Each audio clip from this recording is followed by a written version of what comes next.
Hey everyone, Kavemi here with another Reddit story. Today's is about a man whose lifelong torment from his brother culminated in an ultimate betrayal involving his wife and child. But a twist of fate, in the form of a will, turned his pain into a multi-million-dollar victory. Settle in, enjoy the Minecraft in the background, and let's get into it. The title is, My Brother Made My Life a Nightmare, Then Got My Wife Pregnant. Now he wants my help after our parents disowned him and left me their inheritance. My younger brother Ben has always harboured a deep-seated resentment towards me. If you think it stemmed from jealousy, you'd be wrong. He was the favoured child, not me. There was no reason for him to be envious. To give you some context, our mother always indulged Ben. He was the golden child of our family. She cooked his meals, did his laundry, and even asked me to help him with his schoolwork. I was expected to assist him simply because we were family, but I never received the same consideration. I accepted this, as I was quite independent. Perhaps it was partly my fault for always meeting his needs, without expecting anything in return. He never helped me when I needed it, and only approached me when he wanted something. While I was a quiet, introverted kid who enjoyed studying and keeping to myself, he was loud and boisterous, just like our dad. I also tend to be straightforward and honest, never sugarcoating things. I believe my mother may have developed a negative perception of me because of my frankness. This favouritism made Ben the family's darling, and I didn't mind it while we were growing up. However, problems began when he started bullying and mocking me for being different from him. He would tease me about my height and the fact that I wore glasses. He would sneak into my room, read my journal, and then complain to my mum about what I had written. When I yelled at him and complained to our parents about him invading my privacy, they would laugh it off, saying it wasn't a big deal. He did more awful things like nearly breaking my glasses and putting nasty things in my food. He even once put little pebbles in my cereal, but luckily I found them before they could damage my teeth. When I told my mum, she dismissed it, saying, "This is how brothers bond." Whenever we fought, Ben would zero in on my insecurities to insult me. We went to the same school, so he knew I was being bullied by a few kids. Instead of supporting me, he sided with the bullies, calling me names like ugly loser or hairy monkey, and encouraging them to physically harm me, saying I was just a big failure. Another time, during a fight over something trivial that I can't even remember, he told me to kill myself. While I could easily brush off most insults, that one really hurt because I was struggling with my mental health at the time. I'm doing better now, but it was devastating to hear that my own brother wanted me dead. Since Dad was often at work and Mum didn't seem to care much, she even scolded me once, claiming it was my fault for irritating him. Things progressively worsened during high school. There was a shocking incident when Ben attempted to set my hair on fire, and unbelievably, our mother defended him, claiming he was merely playing. Seriously, who behaves like that? Thankfully, my dad eventually sided with me and pointed out the gravity of the situation. He even threatened to call the police on Ben. This moment was a real eye-opener for my brother, as he had never faced any consequences for his actions before. He was genuinely stunned, and my dad made it clear that enough was enough, and that Ben needed to start respecting his older brother. Later, Dad came into my room to talk. I never expected his support because he always told Ben how similar they were, which was true. Dad admitted that he had waited for years, hoping Ben would mature, but he was slowly realising that Ben was becoming a big bully.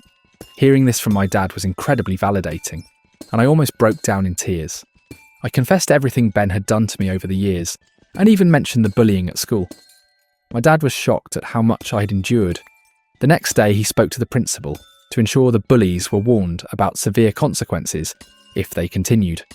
Later that evening, Dad enrolled me in MMA at our local gym, telling me I needed to man up and stand up to bullies in my life.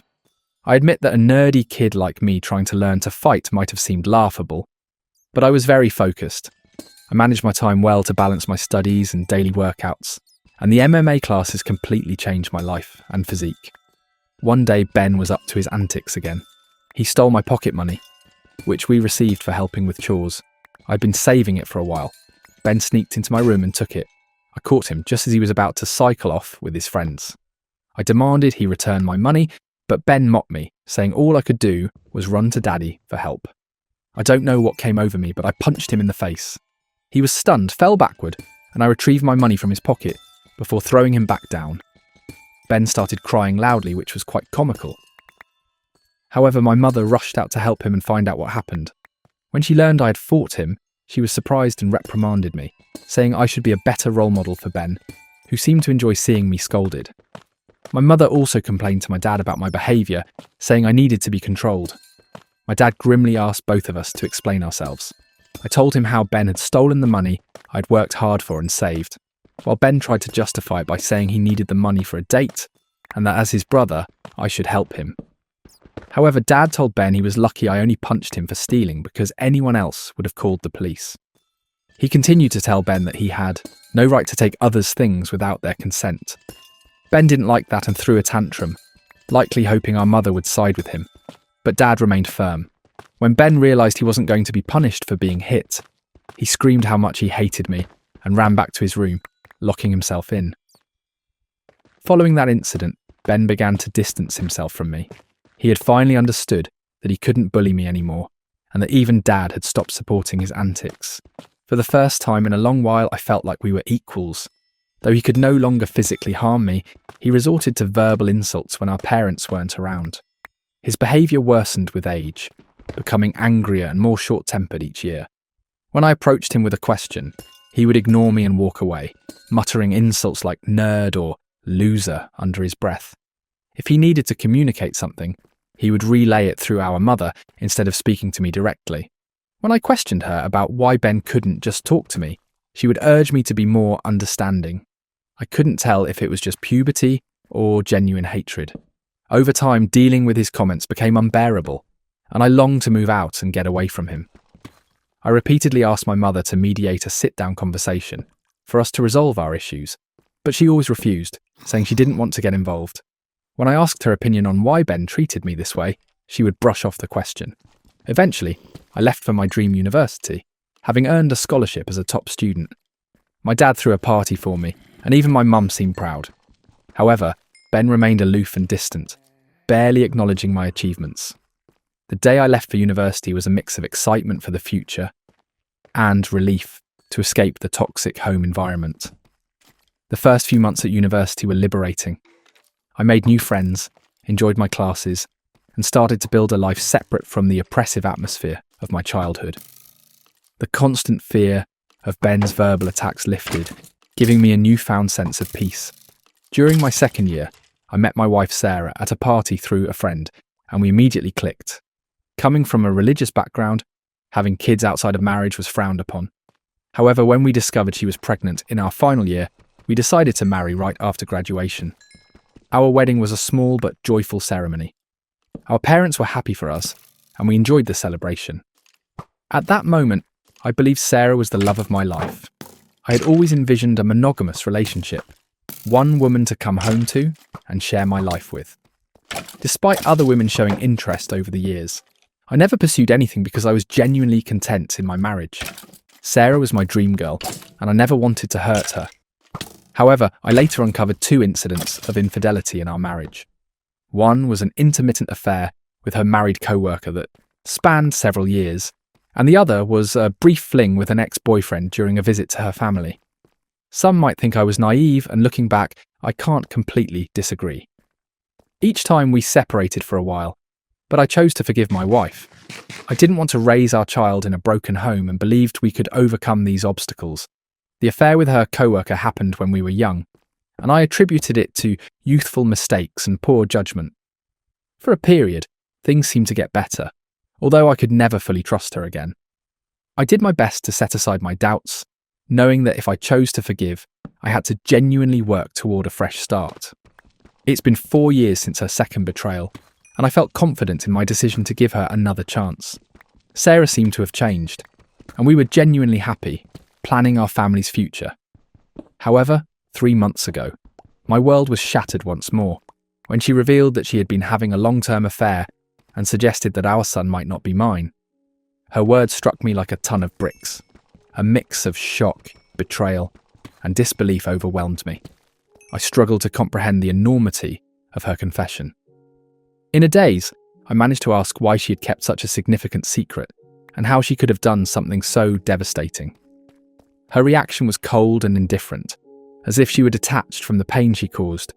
Her vague responses left me with more questions than answers. It was a surreal and painful moment, confronting the shattered trust and uncertainty about my own family. I continued to press Sarah for the truth because I felt I deserved to know the father of the child I had been raising since birth. Ultimately, she admitted it was Ben. My eyes widened in shock as I asked Sarah what she meant. She explained that she and Ben had become friends when I introduced her to my family, and she stayed with us from Thanksgiving until New Year's. Ben, usually cold to me, was warm and polite towards her, which made me glad because I didn't want Sarah to feel unwelcome. Sarah wanted to be accepted into my family, so she spent significant time with my mum whenever possible. She noticed the rift between Ben and me and questioned me about it. I opened up about our strained relationship and explained that we might never repair it due to his unresolved feelings. Sarah understood but started including Ben in our outings, hoping it would help us bond. Whenever we planned to watch a movie, she invited Ben, and we watched whatever he chose. During this time, Ben and I exchanged a few words, which was an improvement compared to his usual silent treatment. I remember Sarah and Ben hanging out and playing video games together, but I never thought much of it. Sarah told me that one day Ben opened up to her about his struggles in a recent breakup. Feeling vulnerable, he struck up a friendship with her. She mentioned that he would harmlessly flirt with her when I wasn't around, and eventually things escalated beyond her control. The vision of my wife and brother sleeping together made me feel sick. Sarah confessed that she felt guilty afterward and left him, which matched her abrupt decision to go home instead of spending New Year's with me. Although I tried to convince her to stay, she was adamant about leaving.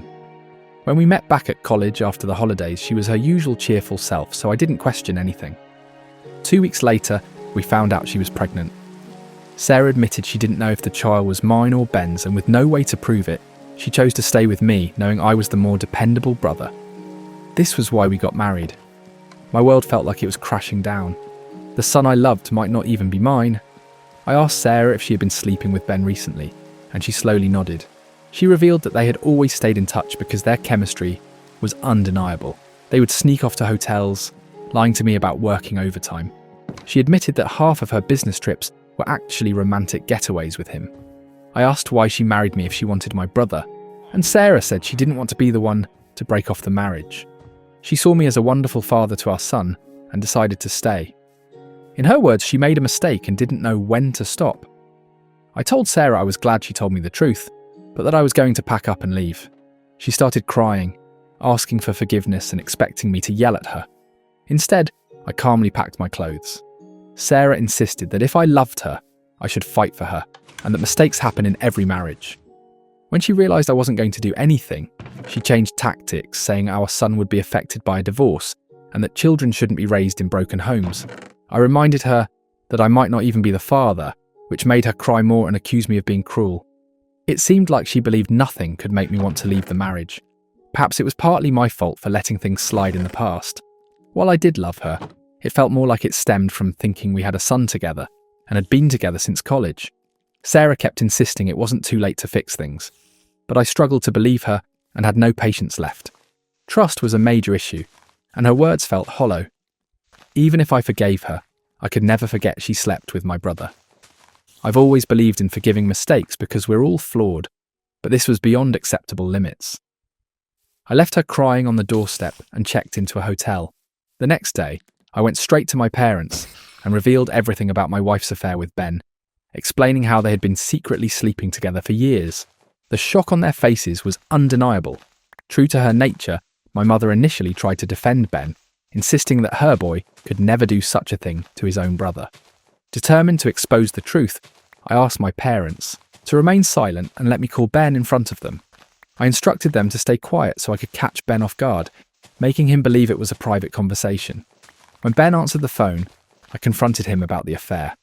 At first, he vehemently denied it, refusing to accept any responsibility. However, when I told him that Sarah had admitted to everything, he started blaming her, calling her characterless. He claimed it wasn't his fault if women were attracted to him, and that he was the better-looking brother. I told him firmly that I would expose him to everyone. When Ben mocked me, saying no one would believe me because he was the golden child, I scoffed at his arrogance and thanked him for confirming the truth, knowing our parents had heard everything. Ben went quiet and then spluttered, trying to explain himself and salvage his image. My mother, still in shock, demanded an explanation from Ben. He stuttered through a feeble attempt to justify his actions, blaming everyone else but himself and desperately trying to shift the blame onto Sarah.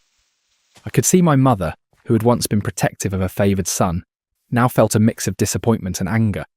In that charged moment, I felt a strange sense of vindication. For years, I had endured Ben's torment. Now the truth was out, and the roles were reversed. It was Ben who stood exposed, his actions laid bare for everyone to see. As Ben's words faltered, my father, usually reserved in his expressions, couldn't contain his disappointment. He asked me to pass him the phone and began to speak to Ben.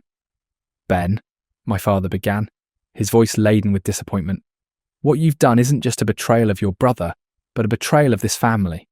You slept with your brother's wife and continued the affair even after they were married. Your actions have severe consequences and have irreversibly shattered the trust we had in you. I raised both of you to value family loyalty and decency. What you've shown today defies everything I've tried to teach you." He paused, letting the weight of his words sink into Ben's conscience. "Your disregard for your brother's feelings and the lack of respect for his marriage are unacceptable. You've not only hurt him, but also torn apart the bonds that hold our family together. Your mother and I are partly to blame for what you've become, but we will no longer tolerate this behaviour. From today, you're cut off from the college funds I set up for you. You'll have to figure out how to pay your university fees on your own. I will also stop funding your lifestyle. Do you think it makes you more of a man to sleep with married women? Let's see how you manage without my money." Throughout this, I maintained a composed demeanour. Although I initially wanted to scream at Ben, watching my dad punish him was the ultimate vindication. I had exposed his true nature, and it was clear he had underestimated the consequences. My mother, despite Ben's persistent protests, continued to justify him, but my father swiftly ended the call, shutting down Ben's attempts to explain away his actions. Afterward, my mum approached me and hugged me. It had been a long time since we shared such a moment, but in that embrace, there was an unspoken understanding and support amid the family turmoil. She apologised for not believing me all this time. My 14-year-old self could never have imagined this moment, being vindicated and embraced by my mother. Following this, my dad helped me find a good lawyer to divorce Sarah. She and her lawyer tried to fight dirty, asking for alimony, since I earned more than her, but her affair played heavily in my favour. We also conducted a paternity test, and it was confirmed that Ben was indeed the father of the child. The news was incredibly painful, even worse than discovering Sarah's infidelity. I was furious that the son I had loved and raised wasn't mine. However, I decided to stay strong. Sarah begged me to continue visiting my son, arguing he shouldn't be punished for the situation, but I couldn't bear to see him. He reminded me too much of Ben, and I hated it. After my divorce was finalised, I felt a sense of freedom wash over me as I moved into my own apartment. It felt surreal to live alone since I'd married so young and never really had the chance to experience independence. However, my naturally independent nature allowed me to quickly adapt to my new lifestyle, and I thoroughly enjoyed it. 2 weeks ago, my dad called to tell me he was considering changing his will because he didn't want to leave anything to Ben. My dad is incredibly stubborn, and once he decided to cut Ben out of his life, he stuck to it. Ben tried reaching out to our parents and even showed up at their doorstep begging for forgiveness, but they refused to let him in. Even my mother, who usually gave in to Ben's tantrums, seemed done with him, though it must have been hardest for her. Ben never texted me to apologise for what he had done, showing he didn't regret his actions. He was just upset about being cut off from our parents. Dad told me he planned to leave everything to me, ensuring Ben wouldn't contest it later. He would leave Ben only $1. My eyes widened in shock, as my dad had worked hard his entire life, including his assets, retirement fund and life insurance. The total came to nearly $1.5 million. The only condition in his will was that if my dad passed away before my mum, she would continue living in their house, even though ownership would transfer to me. I didn't mind this as I wanted to care for my mum in her final days. Somehow, Ben found out about this and, unable to reach our parents, called me yesterday, trying to make amends. He explained how he was struggling with college and that after Sarah discovered the paternity of the child, she had been pestering him for child support. He said he had no money and was looking for part-time jobs but couldn't find anything. He begged me to talk, to our family to start fresh since he really needed my help. I laughed in his face and told him I was done with him.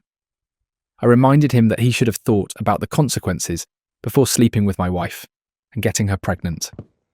Ben argued that I was being unfair and that Sarah was also to blame, to which I agreed. I reminded him that I had divorced her, making her his responsibility now. He shouldn't be calling me to complain about her or the child, since these were the consequences of his own actions. Ben started to raise his voice, but I interrupted, reminding him that he was no longer the favoured child in the family, but the black sheep who had slept with his own brother's wife. At that moment, Ben began to cry, telling me how everyone, including our grandparents and relatives, had turned against him. While this was true, it was no longer my concern. I told him we were done and that he should never call me again since I no longer considered him my brother. Since then, I've replayed the conversation in my mind. Despite my hatred for my brother, I'd never heard him cry, at least not since we were kids. I won't lie, it did hurt me a bit to see him so helpless. So I guess I'm here to ask if I should talk to our parents about him, or if I would be a jerk if I don't. Update 1. Hi everyone. Many of you have been asking why I am no longer in contact with my son Leo, and some have even called me cruel. I need to explain that I am not comfortable raising another man's child. This isn't a stepson situation. I was led to believe Leo was my son, only to later discover he is actually my brother Ben's son. Naturally, this revelation hurt deeply, and I cried over it for days. The main reason I don't want any contact with Leo is that I no longer want Sarah in my life. If I remain connected to her child, she will find a way to re-enter my life, and I need my space. You may think I'm cruel or selfish, but I can't see him ever again. At least not for a very long time. Update 2. Most of you correctly guessed that it was my mother who informed Ben about my dad changing his will, leading Ben to call me as a last resort to fix things.